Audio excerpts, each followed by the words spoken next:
मेरे पाकिस्तानियों, हमारा जो नजरियाती लीडर इल्लामा इकबाल थे, उन्होंने तभी कह दिया था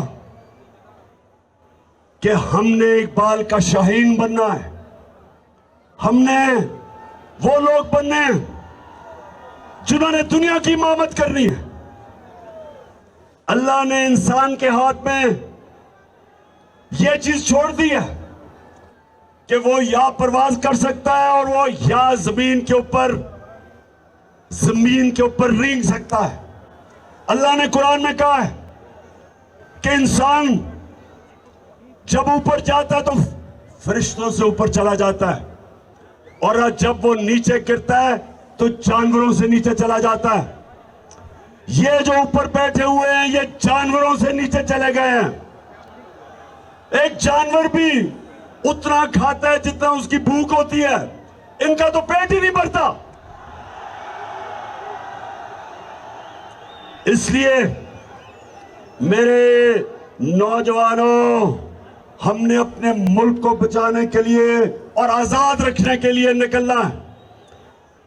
एक दफा मुल्क के इदारे तबाह हो जाए, मुल्क तबाह हो जाता है।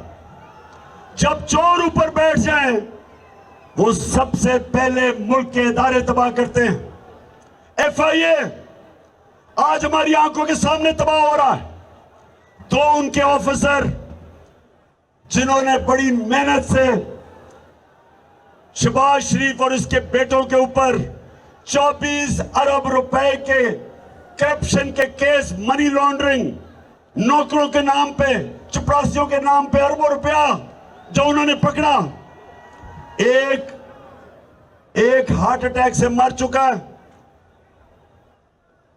डॉक्टर रिजवान मर चुका है, और दूसरा उसको भी हार्ट अटैक हुआ जो दूसरा ऑफिसर था।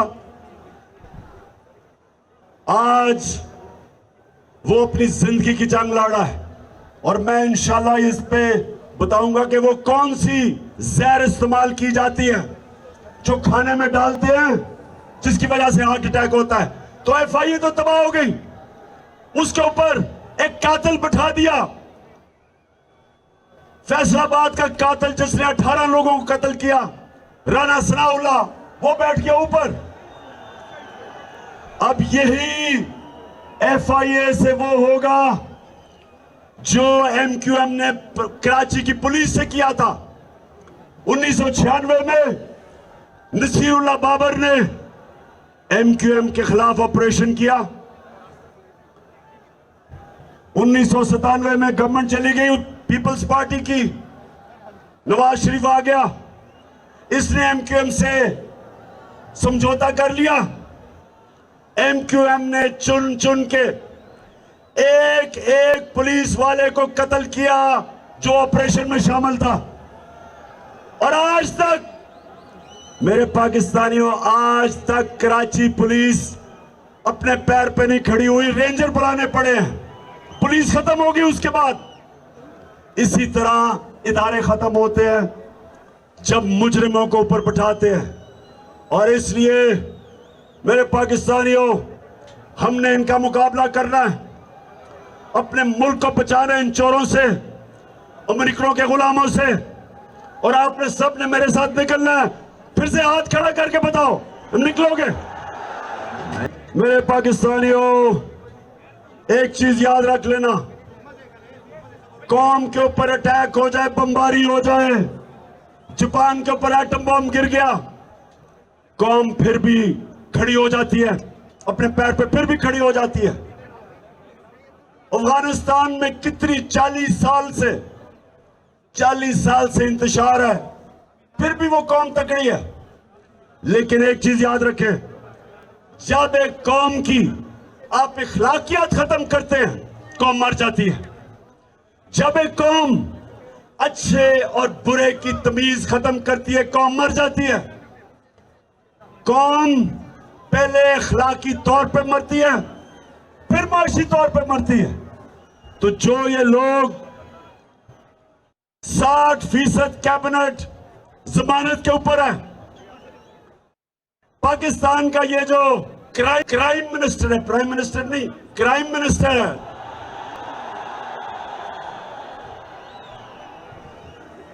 इसके ऊपर ये जमानत पे भी है और इसके ऊपर और बेटे जो चीफ मिनिस्टर है इनके ऊपर सिर्फ FIA में 24 अरब के केसेस है, नैब में अलग केसेस है। जो इसका भाई लंदन में बैठ के पाकिस्तान के फैसले कर रहा है वो सजा याफ्ता है, मफरूर है, डाकू है, चोर है, झूठा है। उसकी बेटी जो तकरीरें करती फिर रही है और इसके पीछे रेंजर और इतना प्रोटोकॉल मिल रहा है, वो सजा याफ्ता है, जमानत पे है। तो जिस मुल्क में इस तरह के लोगों को बड़े बड़े ओहदों पे बिठा दिया जाए, उस मुल्क की अखलाकियात तबाह हो जाती है। कौन मेहनत करेगा? क्यों नौजवान 14 साल पढ़ाई करे, मेहनत सुबह से लेकर शाम तक मेहनत करे, जब चोरी में और करप्शन में पैसा बन जाता है, इससे कौमें तबाह होती हैं। चाइना जब उठा और आज दुनिया में सबसे तेजी से तरक्की कर रहा है, 450 वजीरों को उसने करप्शन में पकड़ा। पिछले 7 सालों में 450 वजीरों को करप्शन में पकड़ा। कोई कौम तरक्की नहीं कर सकती जब तक उसकी अखलाकियात ऊपर ना हो।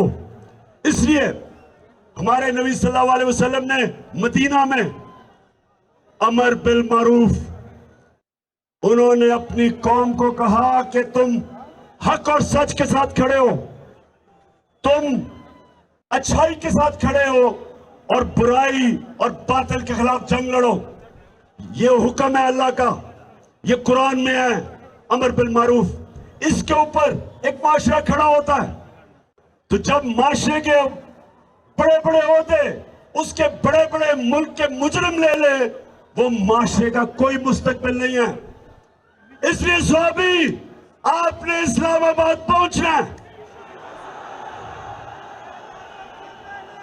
आपने इस्लामाबाद पहुंचना है। ना आपने गर्मी देखनी है, ना आपने देखना है कि जनाब बारिश नहीं हुई, कोई फिक्र ना करें। हम दुनिया के सबसे अजीम लीडर मोहम्मद सल्लल्लाहु अलैहि वसल्लम के उम्मती हैं।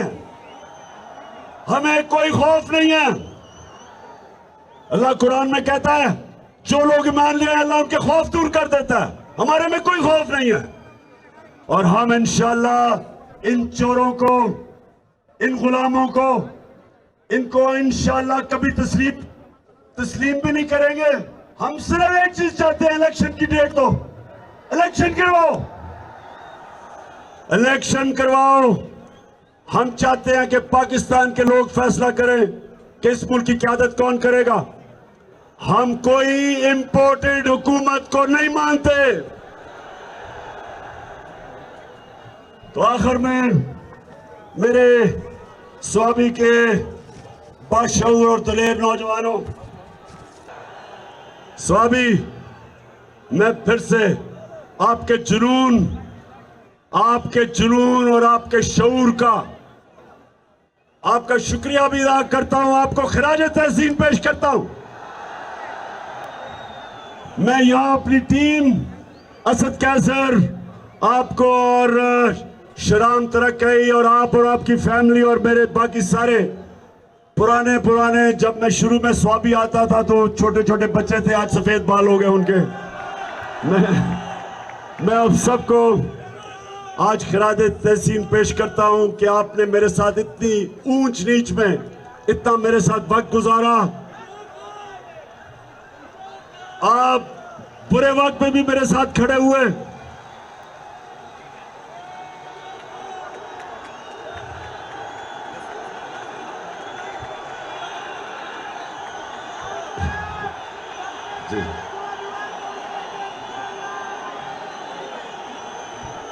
और एक और चीज मैं ये जरूर कहूंगा कि मैं आज सारे पाकिस्तान के सामने ये कह रहा हूं कि वैसे पख्तूनख्वा को मैं खास खिरात तहसीन इसलिए पेश करता हूं,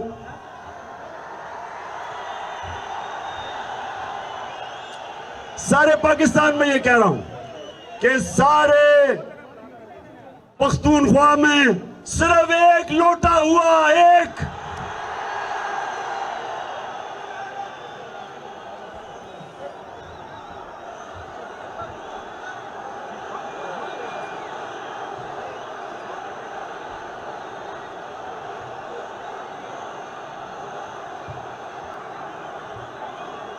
बड़ी बात है। इसका मतलब कि यहां वफादारी भी ज्यादा है, यहां ईमान भी ज्यादा है, या माशाल्लाह आपकी अखलाकियात भी ज्यादा है। हालांकि कल फैसलाबाद के लोगों को मैंने कहा, वैसे जिस तरह फैसलाबाद में कल लोग निकले हैं, मैंने कभी अपनी जिंदगी में इस तरह की जोश और जज्बा फैसलाबाद में नहीं देखा। लेकिन मैंने एक गिला किया फैसलाबाद से, मैंने कहा फैसलाबाद सबसे ज्यादा लोटे फैसलाबाद से निकले थे, और उन्होंने मेरे से वादा किया कि एक भी लोटा अगला इलेक्शन फैसलाबाद से नहीं जीतेगा इंशाल्लाह। अब सारे पाकिस्तान को पता है कि लोटे कौन थे, लेकिन इलेक्शन कमीशन को नहीं अभी तक समझ आ रही लोटों की। इलेक्शन कमीशन सारी दुनिया के सामने वो लोटे हुए हैं, लेकिन इलेक्शन कमीशन नुक्ते ढूंढ रहा है किसी तरह उनको बचाने के लिए। अगर आपसे बच भी गए, पाकिस्तान की आवाम से ये नहीं बचेंगे इंशाल्लाह। और आपको ये आखिर में महमूद खान, आपने उसने जो आपके लिए आज फैसला किया है कि यहाँ नाइट क्रिकेट के लिए रोशनी लगेगी इस स्टेडियम में, उसकी भी मुबारक देता हूँ आपको। पाकिस्तान जिंदाबाद, पाकिस्तान पाइंदाबाद।